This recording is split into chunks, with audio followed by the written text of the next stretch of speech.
nice place to see is dead Khwe at the back of the dunes. If I take you there, I will take you on an easy walk. It is very easy to walk in the desert, but you must never walk like the guidebook tells you. The guidebook tells you to go on the ridge of a dune, and you never see an animal in the desert that goes on the ridge. That is the most difficult way. If you want to climb the dune, just go on the right hand side on the white sand, and it's an easy walk right to the top. Like that, I take you to the most beautiful place, Dead Khwe, the place that you want to see. The word Sossos I explain to you much later, but I quick explain what is a vlei. A vlei is an Afrikaans word for a place where water comes together temporarily. If the water stands there, there's a lot of groundwater and therefore a lot of vegetation. So if you would fly over this with a plane, you will only see dunes, and in the middle of the dunes, a green spot of trees, and this we call the vlei. The water that causes this vlei comes there from the big flat mountains. If you drive back, in the mountains you see white lines, and this is all lime, the very same lime laying everywhere on the floor. So if you do see white today, you can know water from the mountains was standing there previously. But it happens about once in 10 years that the floods from the mountains reach down to Sossusvlei. We had in January 97 here the biggest water that any Western person ever saw. The water came 6 times from the mountains. This place was flooded for 16 months. Then it was a very common face to stand here and you see people with windsurfers and canoes, so much water. 2000 the water came 3 times. It stood for 10 months, and 5 years back was the best rain season in 100 years in Namibia. It even rained in the desert, and this is why you see the vegetation on the dunes. Normally there are no vegetation. About 2 million years back, the river was still reaching the sea, but then the sand started to come, and today the sand filled up so much that today we are 55 kilometers away from the sea, everything only sand. But only 1,000 years back, the water still flooded in at the back of the dunes, but now for 1,000 years, that dunes totally sealed the river, at the back everything died, and that is the nice place to see. Now the water stands over here, this is the vlei, but the process is still going on. You remember the whole day you could still see the mountains. If you look back now, you cannot see mountains anymore because we see this long flat dune that is busy growing across. And within about another 500 years, again it will seal off the river. This all will die and the new vlei will be where your truck is standing now. So therefore behind the dune at your truck, we call it future vlei. That will be the future Sossusvlei. If the water only comes here once in 10 years, then the plants must just have very deep roots to get the water. The only tree that can grow here, a camel thorn, Acacia irulova, easily grow with the roots 80 meters deep. The other plants, the green bushes that you see everywhere, ngara also grow with the roots 50 meters deep. The smaller plants, I show you later. Normally I walk very fast, please don't run after me, just take your own time and I will just stop from time to time to point out some stuff. Okay. You're most welcome to take off your shoes, nothing will bite or sting you, you just need to carry the shoes with. When we come back the sand might be very very hot. You can stand closer please, you can please stand around me, I want to show you this. This is just a fruit of a small plant, I just picked it off there. If you want to have one of this, you can put it in front of your truck. You can do it for the rest of your tour every day. You can take one of this back home, and when your friends will come and visit you, you can do that. One fruit will do it easily 20, 30 times. In the desert, a plant cannot release a seed. We had 5 years back, we had rain. Now many plants started to grow, and they cannot release the seed because we don't know when it will rain again. Maybe only 20 years from now. So the plants need to keep the seed, and when it rains 20 years from now, immediately they need to release the seed. This plant is totally dead. If somebody just have me a drop of water please, we can just put on a drop and you can just see what happens. There comes the drop. Thank you very much. We will miss it later. All what you need, like I say, you can take some of this, you can do it for yourself. All what you need is just one small drop of water. That's enough. Thank you very much. Sorry, it's not close.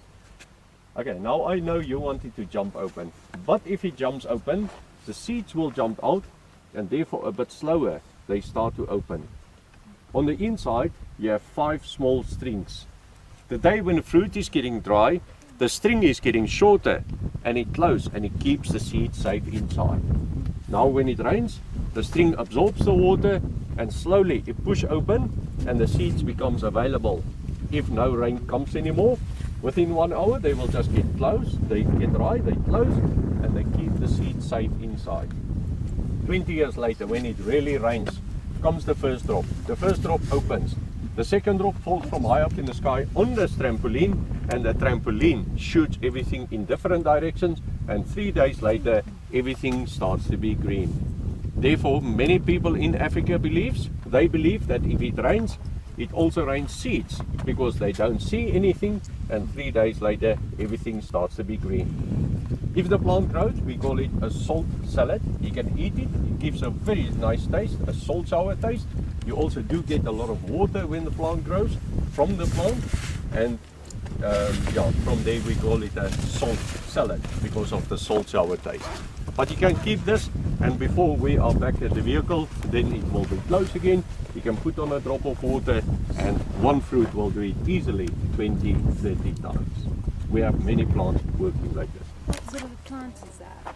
That's Like, which one is it? This is a succulent. This is the bush over here. Okay. So if you want to have some of them, don't take it now. Otherwise, anyway, we are going to do a lot of things and roll down the dunes and that. So rather when we come back, please ask me and I help you to find one of those. Like I say, if you're allowed, you can take one back home. When your friends come and visit you, put on a drop of water, one do it easily 20, 30 times.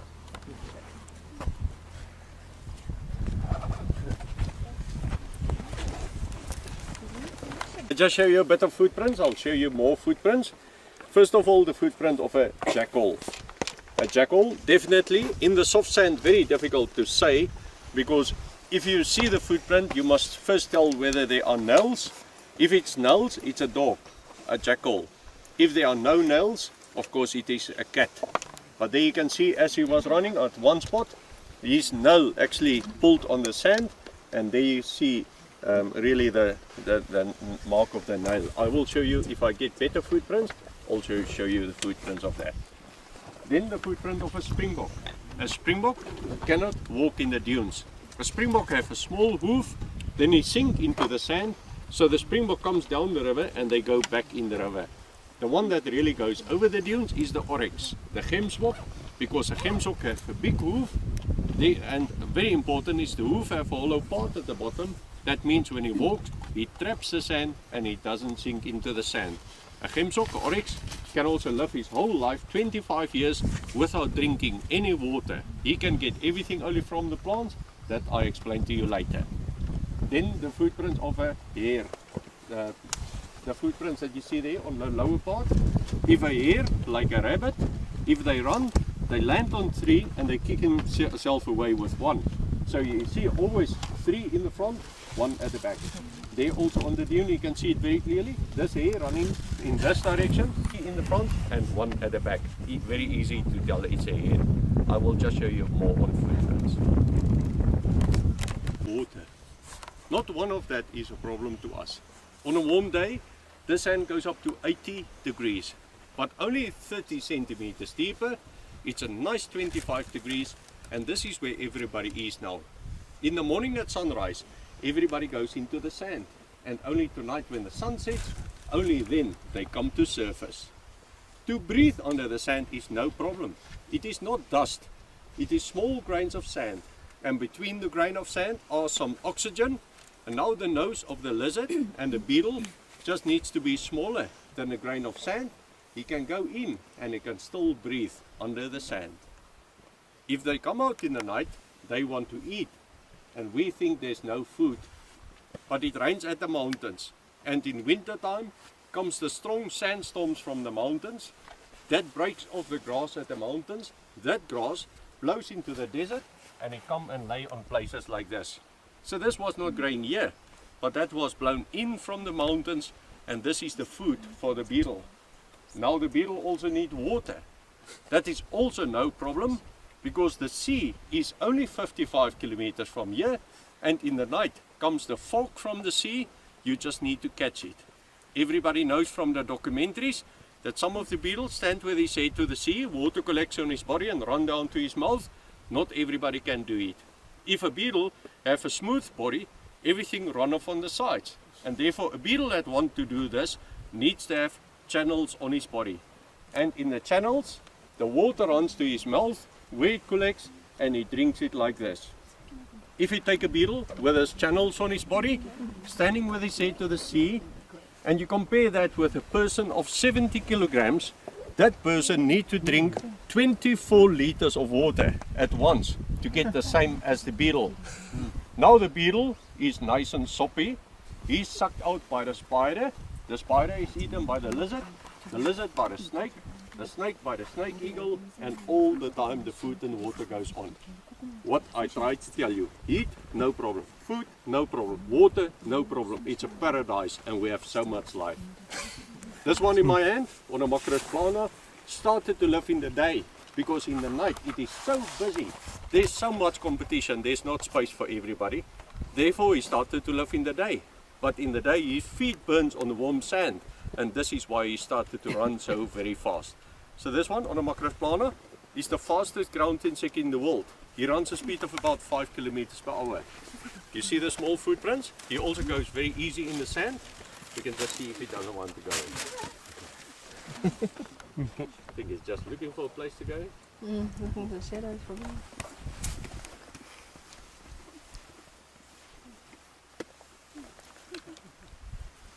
Just see if he doesn't want to go in for us.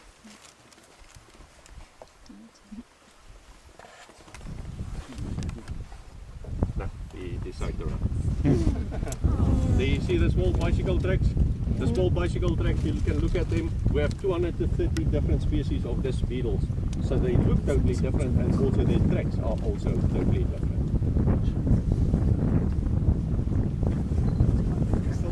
Traps the sand. If you turn around the bucket, you can stand on the bucket will not sink in, because the bucket have that hollow part. And this is why you can really walk in the dunes. If you compare that with a springbok, you can see the springbok only 50 kilograms and see how deep he sinks in. So you cannot really walk in the dunes. If you quick look back, then you see this long dune that is going to seal off the riverbed in about another 500 years time. Then the flay, the vegetation, the big trees that you see there, all will die. The same thing happened here 1,000 years back at the back, and this is where we are going to the flay that is totally dead. This sand that comes and fills up everything is coming about 2,000 to 3,000 kilometers far. Because of erosion in South Africa, erosion at Fish River Canyon, sand washed to the sea. The current takes it, wash it up north, and between Luderitz and Swakopmund, the beach, the wind gets it and blows it into the desert. But if you go to Swakop, you see in Swakop the sand is still white. And only when they blow in, they start to be red, because there's a lot of black in the dunes. The black is all iron. Very easy to prove to you. If you just take a magnet, any normal magnet, put it anywhere on the sand, and quick you collect a lot of iron. This iron is very much rusted. Rust have a red color. And if a small grain of white sand that you see in Swakop starts to blow into the desert, it blows so much over the iron, and the red color of the rust starts to give off on the small grain of white sand. The deeper it blows, the more it is painted, and thousands of years later it is not white anymore, but now it has a nice red color. The black that you see on the dunes is just a place where the iron lays very much together, and that gives the black color on the dunes. If you quick take away the magnet, then you just get the black color on the dunes. It's just a place where the iron lays very much together. And just to show you how strong it is, we can again bring the magnet closer and you can just see. You can still walk barefoot, even if the sand is 80 degrees. You must just see where you walk. A dune always have a warm and a cool side. If the sun strikes here 90 degrees, this becomes very hot, and just on the other side of the dune, it is nice and cool. The sun is not so strong. Don't walk on black places. This is like an iron sheet and gets very hot. Our dunes never move, they never change, because in the winter, the wind blows from the mountains. In the summer, the wind blows from the sea, and these two winds are 50-50 against each other. If the wind was only blowing from the sea, the dune will go to the mountains. But before he can move, it is winter and he comes back, and summer and winter, and therefore we call it blow sand dunes. The dune never changes, but there's a small change between summer and winter. If a dune stands like this, every day in winter the wind blows from the mountains, the top leans over and faces to the sea. Then it starts to be summer, every day the wind from the sea, and the top leans over and faces to the mountains. You can see this one, you can see all of them leans over to the mountains. Now the wind comes from the sea. So you don't need to have a compass to walk here. The dunes will always show you where to go. Footprints, I hope you can see. To look at footprints, you need to have sun. If I ask a bit of sun, thank you very much. The footprints of a mouse. If a mouse runs, he lifts up his tail because you don't want to run with a handbrake on and you only see the dots in the sand. But when the mouse goes and he sits down, then he also put his tail down and you see the small line. So the dots he was just running and the line he was sitting. On a place like this, he was just going slowly and just pulling his tail after him. The sand is like a storybook and it tells you everything. I'll show you more footprints. This is how he runs. It's two front feet like this, the back feet together, and therefore you see the three dots. That is one hop of the mouse. And then the footprint of a springbok. Remember, a springbok is only 50 kilograms. A gemsbok is 250 kilograms. So this is why this guy sinks in so much, and this is why he's dragging his feet. So a gemsbok cannot really walk in the dunes. A camel cannot walk in our desert. The German government imported camels to use them in the dunes. A camel cannot walk in our dunes. The dunes in the Sahara is smaller, harder, and the camel have a big hoof, but he's missing this hollow part, that bucket that you actually stand on. And also a camel needs to drink water, so a camel cannot walk in our dunes.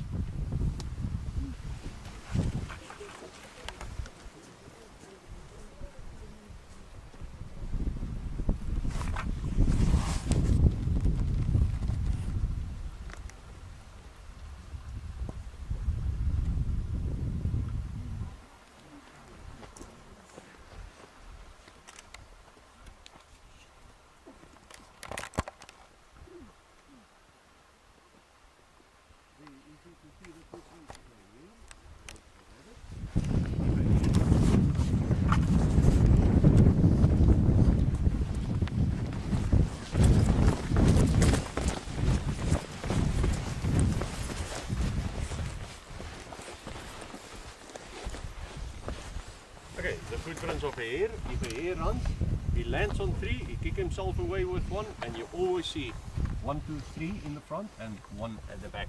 Very easy to tell it's a hare. If an animal like a springbok, a gemsbok stands, they leave a lot of droppings that lays together. But a hare leave single droppings from time to time. Even as he runs, the droppings falls out. And you can see as this guy was running, there came a dropping. There you can see where the dropping was landing. So this was really running. The dropping just fell out. There it was falling, and it rolled over to here. The sand is like a storybook and tells you everything. On this walk, I also want to tell you a bit more about the last people, the Bushmen, the San people that used to live here before. These people were here about 90 years back, up to 1918. They were very small, about 1.5 meters high. They were yellow of color and they hunted with a small poison arrow. But a poison arrow could only reach about 10 meters far. That means the Bushman man, the hunter, need to crawl closer, that he lays within 5 meters from an animal behind a bush to be close enough to shoot it with a poison arrow. If there's no bush, you need to take out the bush and come with your own bush closer to the animal. But later they also started to shoot people. And when the first Dutch settled in South Africa 350 years back, they experienced big problems with small men shooting them from behind bushes with poison arrows, and they gave them the Dutch name Bushman, not for living in the bush, but small men that shoot you from behind bushes with poison arrows. To do this, you need to have a very good knowledge of nature, and therefore, as from a baby, the mother will start to teach her child. And the very first thing a mother will teach her child is that the child will recognize the mother on the footprint. That footprint is only mine. If you never saw your footprint, take off your shoes, step on the sand, only you have that footprint. Then we can split up. 5 years later, I walk here, I see your footprint, and I know you must be around because your footprint is here. If you don't have a wife, one day you walk and look at those lovely footprints, follow it and find yourself a wife. Between the Bushmen were no crime because the sand shows you everything.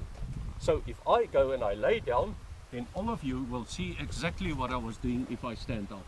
You can see as I was holding my hand, I supported myself, my leg was stretched. I don't have to explain to you. Everybody can see what I was doing. And everybody knows me on the footprint.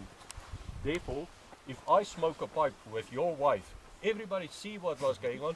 They see on the footprints who were there and no way out.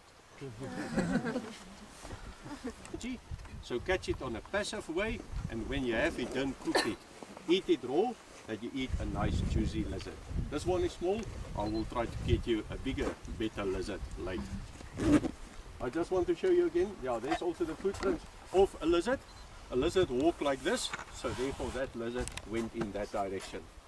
And then again the footprints of a hare running this direction. Then she sat down. It was a female. You can see she sat down. If you can see why she sat down, she urinated, and very easy to tell it's a female. If it was a male, he will urinate more to the front. Of course, a female urinates more to the back. If it is a male, also with the animals you see that, they stand. The male urinates more straight, and the last drop falls in the center of the circle. A female, lower herself, it comes out with a lot of pressure. The pressure gets less to her body, and the last drop falls close to her body, and there you can see the last drop directly between her feet. So very easy to tell it's a female. Okay, just to give you a bit of guideline, if you look at the dune and you see yellow, it is not supposed to be there. This is only grass that grow there because of the rain.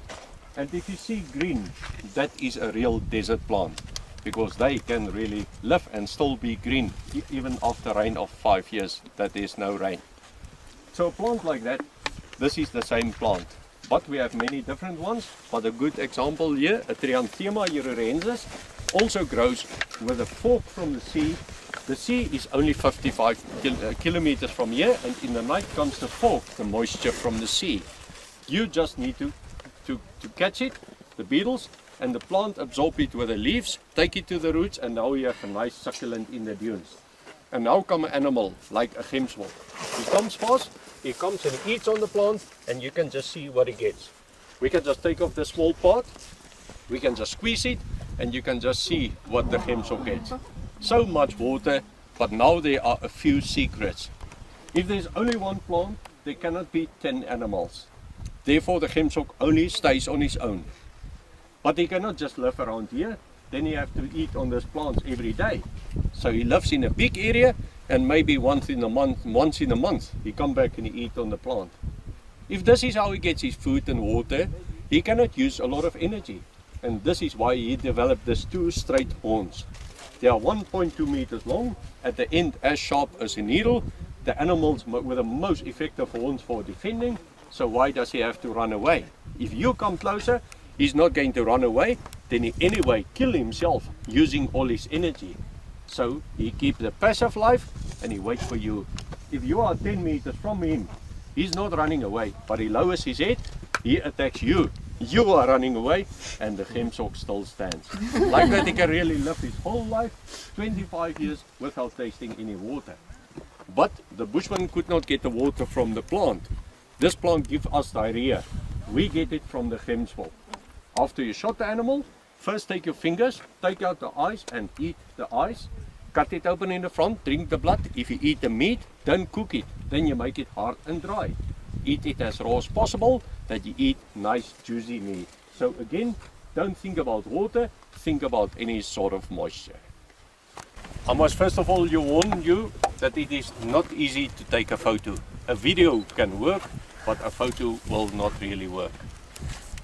You don't need to jump. What we are looking at, the nest of a spider. The only place where a spider, you don't need to jump, he's not going to come out. You want to see this?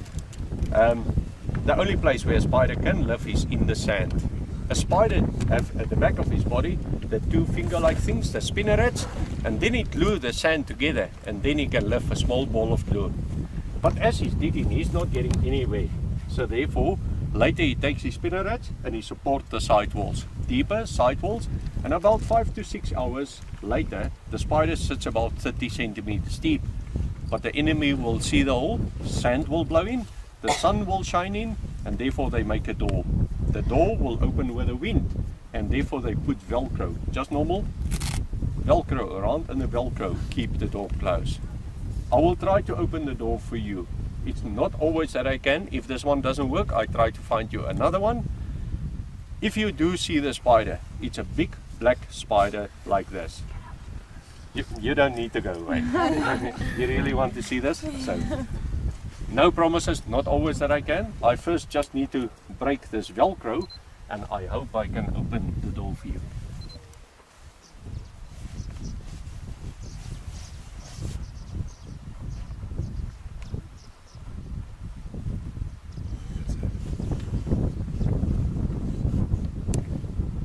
Not always that I can, but it looks good.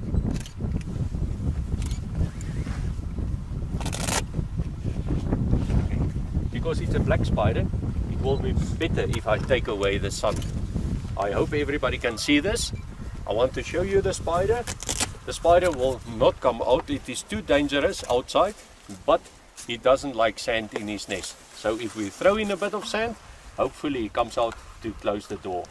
So just keep your eye on the nest, and you may for one moment see the spider coming and closing the door. Very difficult to take a photo. Just keep your eye on the nest. It's not always that he comes. He comes from 2 meters deep. This one lives 2 meters deep. So therefore, just keep your eye on the nest. If this one doesn't work, I try to find you another one. Isn't it something?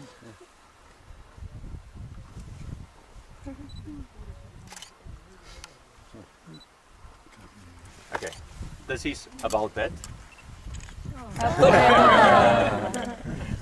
How did you find it? Well, there are a few different ways to find the nest. You may see a lot of beetles around the nest. You may see the tracks. This one, what you see, I actually saw that in the morning. The bit of looks like glue, sand that's glued together. So a few different ways, but the most easy way to find it, a practice eye. This is, of course. I can tell you, if we go back, because a spider lives a life of 50 years, and as long as everything goes good, well, they live 50 years in the same nest. So on the way back close to your truck, I know about a very nice spider, that she is very active. Different spiders have different behaviors, and if you want to, we can quick, before I drop you off at the truck, quick stop, we get off, and with 5 minutes more, I show you another spider. Again, no promises. If it is there, I can show you. I just need to go in. There are many different ones, but I know that one is a good one to see.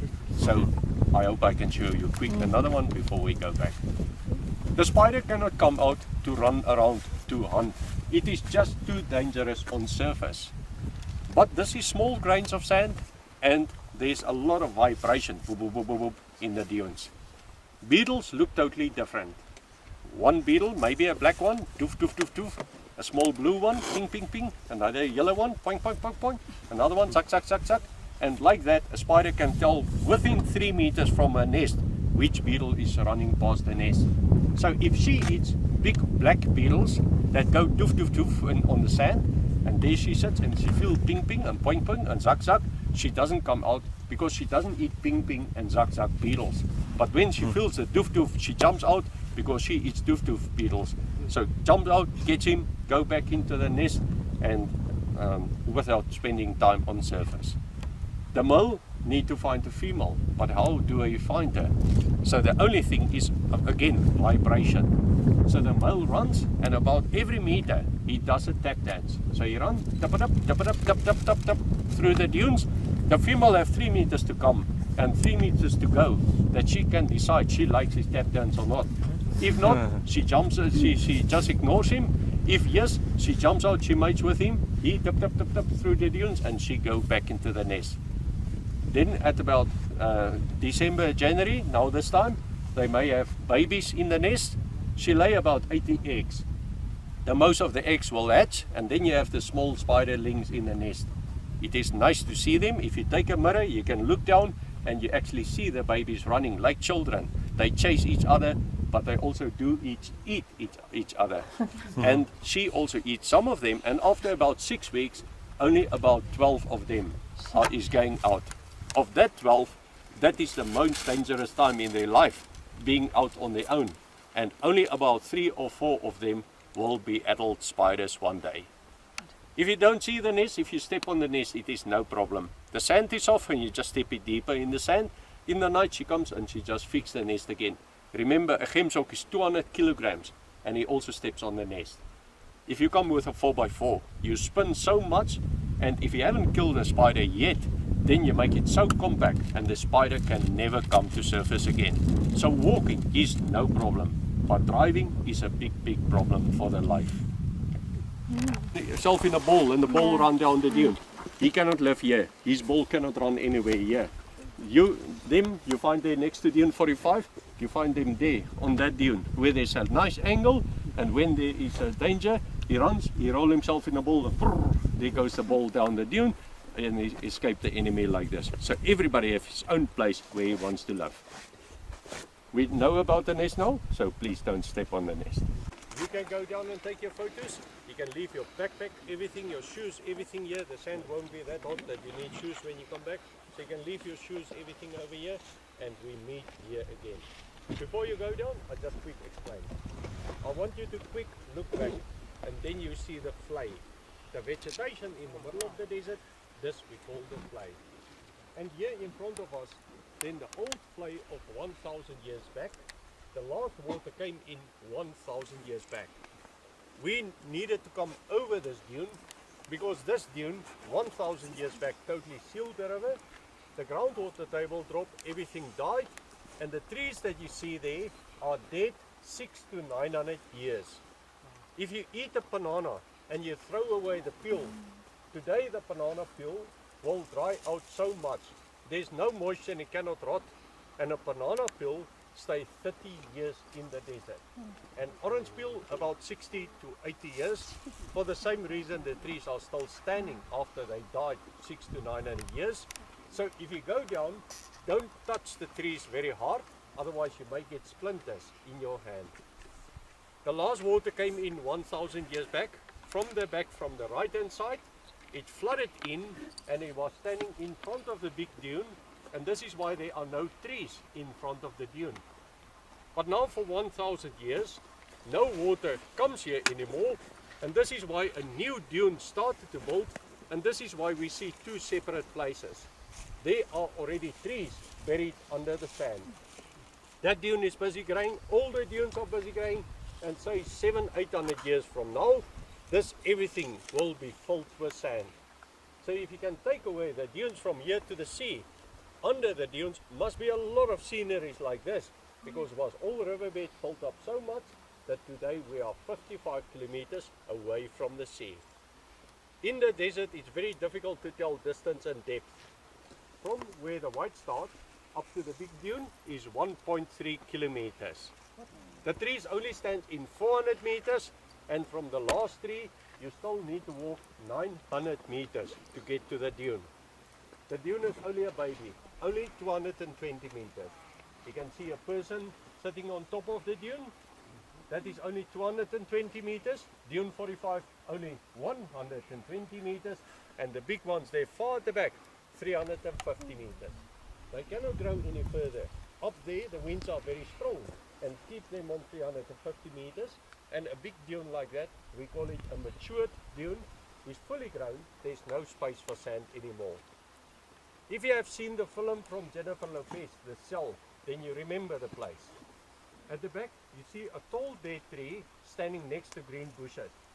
Just to the left of that, lays a tree down like a lobster, like a crayfish, and this is where Jennifer Lopez was playing with a small boy in the film The Cell. You can leave everything here. Please don't spend so much time. We do have plenty time, but the sun is getting hot. 20 minutes, please, not longer than half an hour, and we can just meet here again. Don't just turn around in the front, walk deep in the place. It's a lovely place. Just remember, don't touch the trees very hard, otherwise you might get splinters in the hand. Backpacks, everything you can leave here, it is very, very safe.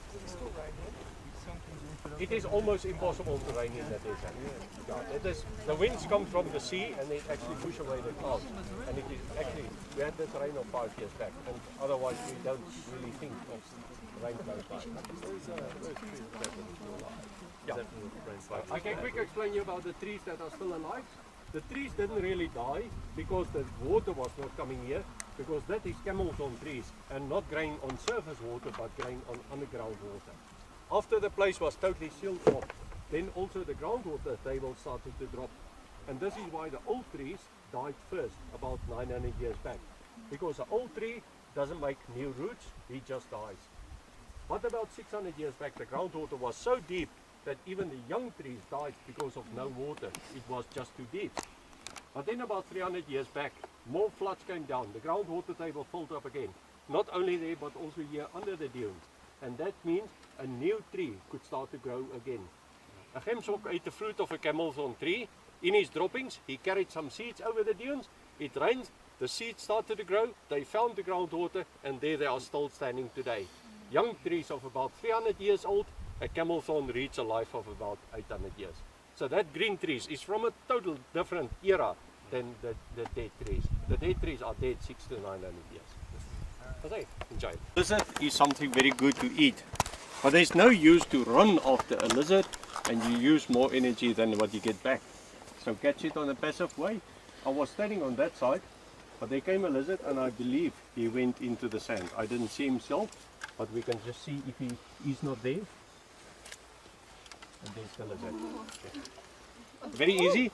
The only problem is, now we are 25 people and I have to share with 25 people. So catch it on a passive way. If you have it, don't cook it, then you make it hard and dry. So eat it as raw as possible. Nice juicy lizard. First of all, you see a very sharp nose. Awesome.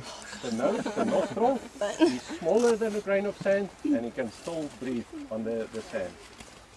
This lizard lives between the bushes, so he runs to the bush and then he goes into the sand. Different lizards catch on different ways. The big problem is only if you catch the lizard, we have 25 people to eat, so always the smaller the group, the better the chance to survive. So you You cut the head, yeah? Or do Yeah, you leave can the just squeeze the head, you don't need to take out anything, just squeeze the head and swallow it. A snake swallow it head first, so just swallow it head first, it is streamlined like that. This is Morolus coneirostris. If you want to touch him, you can just touch him. I will bring him around. You can just touch him with the fingers. He's quite soft. He needs to be soft to go quick into the sand. Thank you. You gonna eat it now? Sometimes he bites. We can see if he doesn't want to bite. No. Oh, yeah. Oh God. Oh!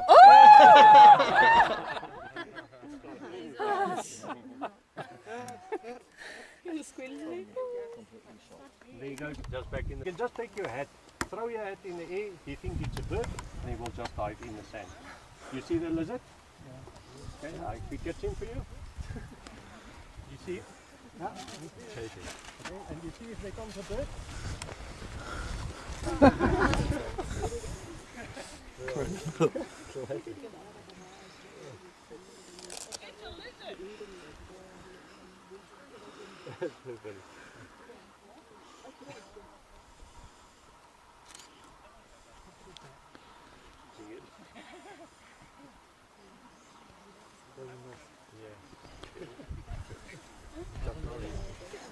Very easy.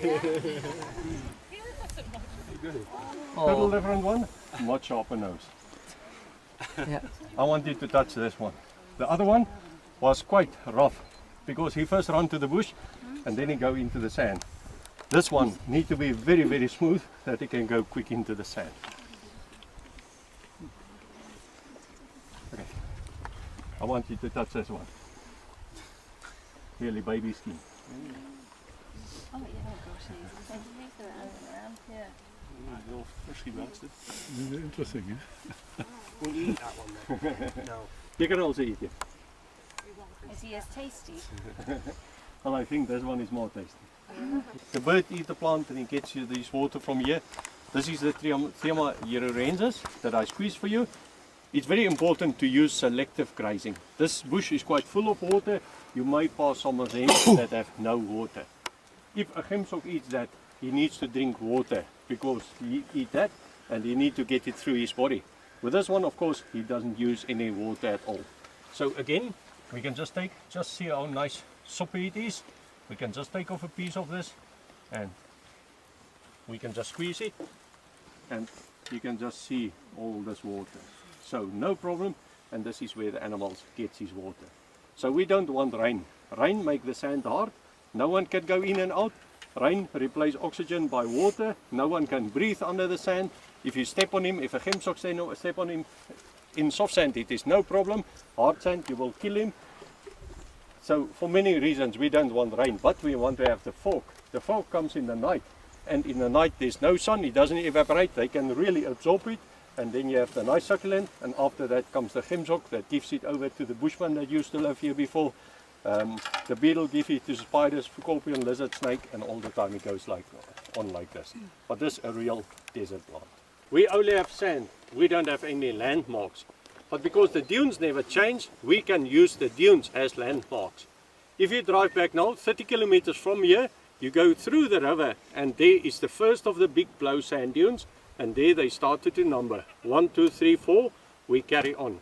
The first triangle at the end of this long dune, that is number 16. The big one to the left behind the white, number 17. The big triangle in front of us, number 18.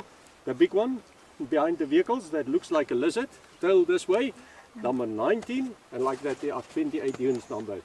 Then they started on that side, 29, 30, 31, like that they come to 44, 45, 46, 47, and like that there are 63 dunes numbered. 1979 this became a national park. They put up the campsite, and by coincidence the campsite was 45 kilometers from dune number 45. And this is why the guidebook tells you 45 because of the kilometer, but it has nothing to do 45 because of the number. A dune has a slope 17 degrees and a slip face of 35 degrees. Loose sand cannot stand more than only 35 degrees. It can be only 35 degrees. So there's the slip face, the slope, and there's the slip face in front of us. We can just go closer.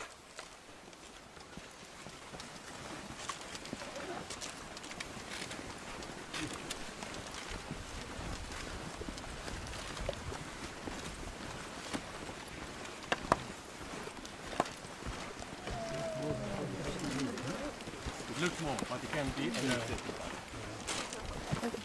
And on top you have much more iron. Or magnetite or whatever it is. The sand is quite a lot of magnetite, but actually the wind blows away the top grain and the heavier parts lays. The sand is very safe. You can run, you can roll, you can swim as you want to. We don't do sandboarding. In Swakop you go from one dune into another one. Here you strike that on 80 kilometers per hour. You don't need to be afraid. You can run, roll, swim as you want to. If you want to dive in water, you dive 90 degrees. On sand, you dive with the angle of the sand. Our vehicle is standing there at the trees, so we are going down here. You can roll, you can sit, you can just slide down, you can walk there, you can run, you can dive, you can swim as you want to. If you want to give me your backpack, I will carry your stuff and you can run and roll down. You don't need to be afraid. Let me just show you.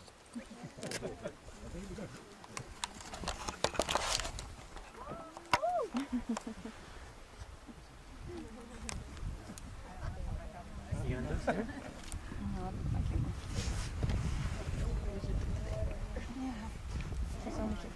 you want me to carry yourself? I'll carry for you. Okay, who's the next one? Can I carry for you? I'm going. Roll, whatever. You're most welcome. If you want to dive, just dive with the angle. Okay. Ready?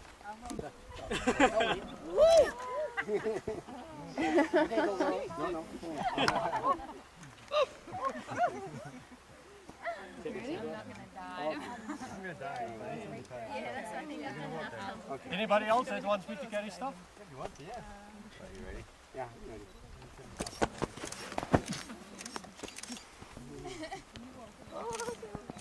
Can you give me some stuff?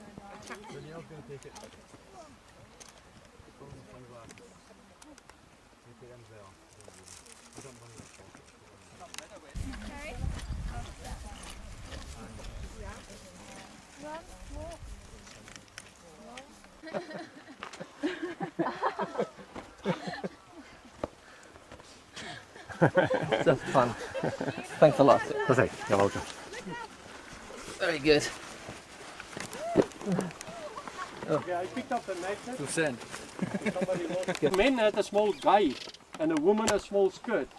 If you have a bed, a pot, a pan, a blanket, a jacket, a house, and a hunter shoots a gemsok, a dune 45, how do you get there with your bed and pot and pan, and you must die with your stuff?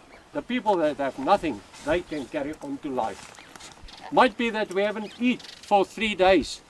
After 4 days somebody shoots a gemsbok, there lays a big gemsbok, and we don't know when we will eat again. And therefore the Bushmen developed a very loose skin around the stomach that while they had the meat, they could eat as much as possible. Believe it or not, it was for a Bushman very easy to eat about 10 kilograms of meat per day. Impossible. Even the local people gave the Bushman the name Senkwa. Senkwa means people like animals, and from there we get the word San, what we call the Bushman today. Let me just give you some benefits of eating so much. In the sun the meat goes bad, in your stomach it doesn't go bad. If you want to carry it with, it is difficult on your shoulder and easy in your stomach. If you sleep next to the meat, comes the jackal in the night, it takes it away from you. Once in your stomach, the jackal cannot take it away from you. So for good reasons, they lived like this. They had one big competition, and that was the vultures. Now somebody shoots a gemsok at dune 45. He cannot bring the animal here. We need to go to dune 45 where the gemsok is laying. So if the hunter comes running back and he say, you must be quick, I shot a gemsbok. Sorry, we cannot wait for anybody. If somebody in a group starts to get sick, weak or old, we cannot wait for grandmother. If we have to wait for grandmother, all of us die with grandmother. So there comes the day that you have no other choice than to leave grandmother behind, that she dies on her own, and at least we can survive. If I see it a few times in my life, it starts to be a lifestyle. But every year is not easy. There are also very difficult, very dry years. And in years like this, we already left the sick, the weak and the old people behind. Now there are still people keeping the group back. And this we all know are the women with the small children. Because a woman with a child cannot walk fast.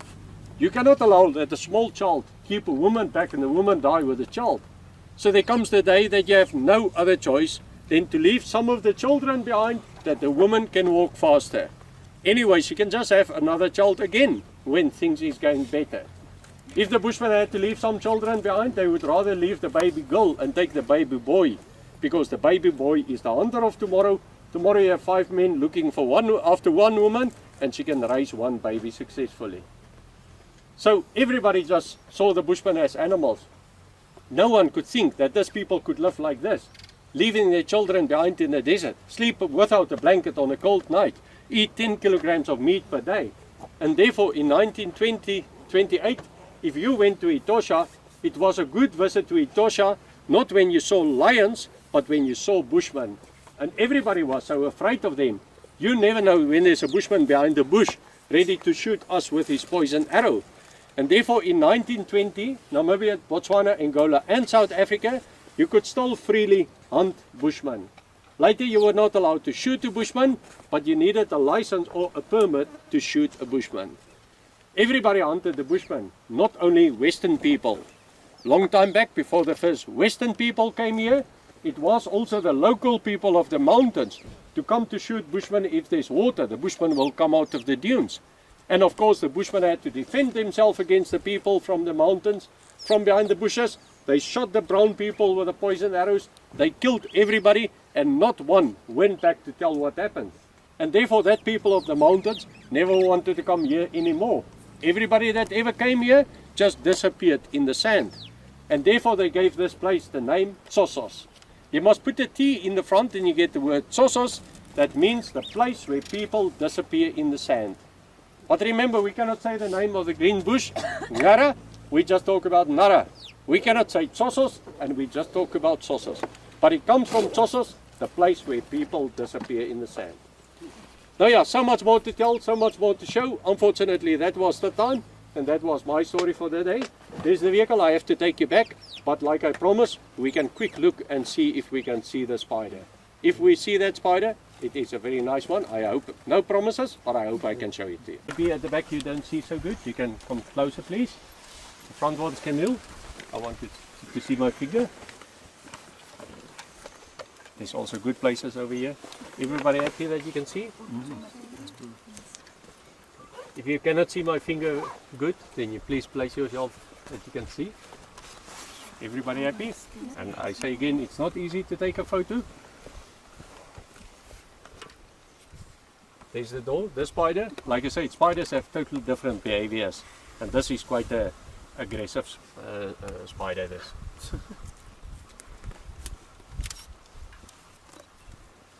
Just need to break this Velcro, then I can just unlock the door.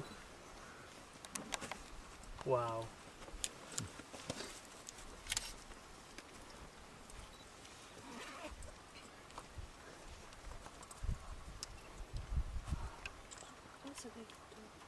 It's quite a big spider. This one is actually bigger than the other one.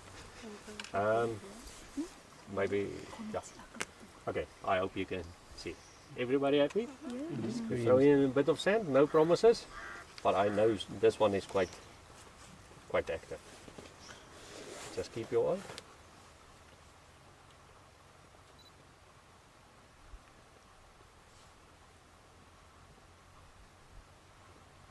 Again, remember they come from 2 meters deep. So just keep your eye on the nest.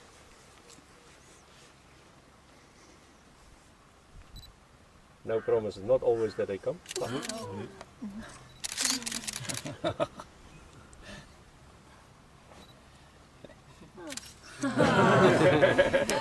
Unfortunately, this is what I can show you. But yeah.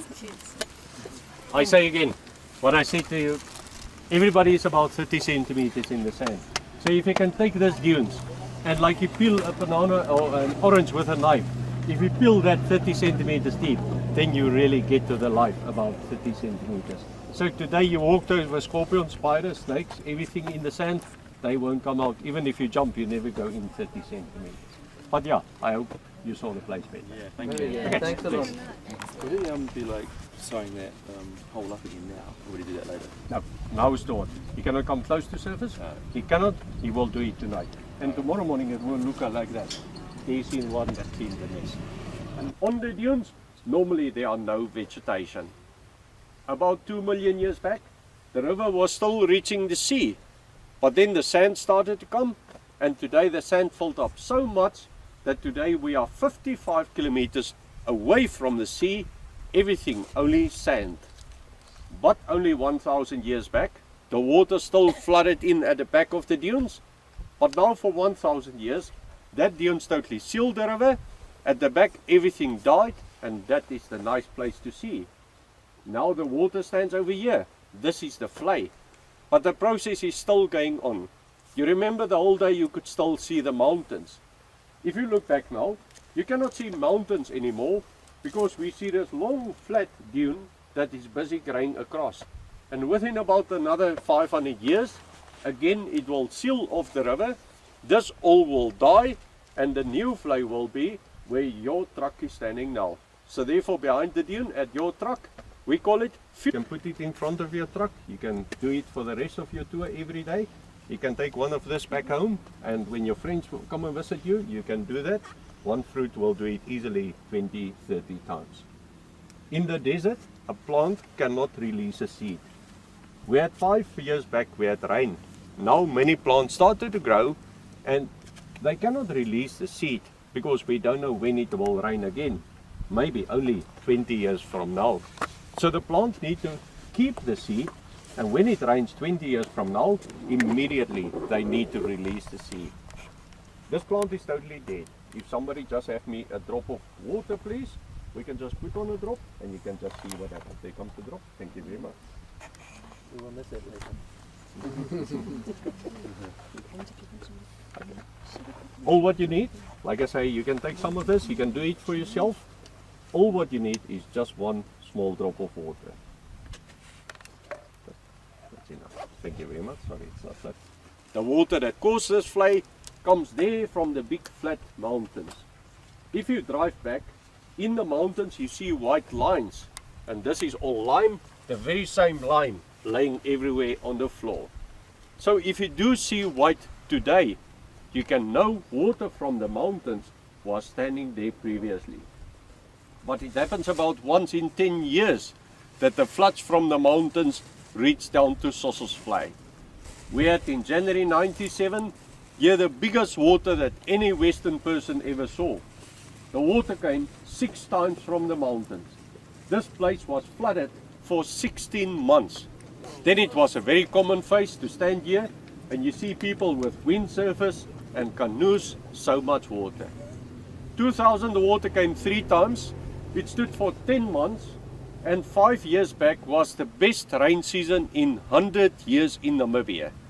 It even rained in the desert, and this is why you see the vegetation. A nice place to see is Dead Flay at the back of the dunes. If I take you there, I will take you on an easy walk. It is very easy to walk in the desert, but you must never walk like the guidebook tells you.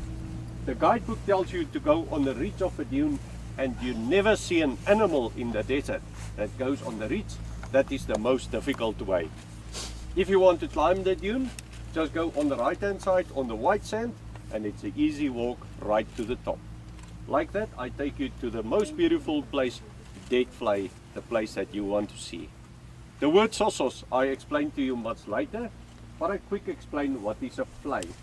A flay is an Afrikaans word for a place where water comes together temporarily.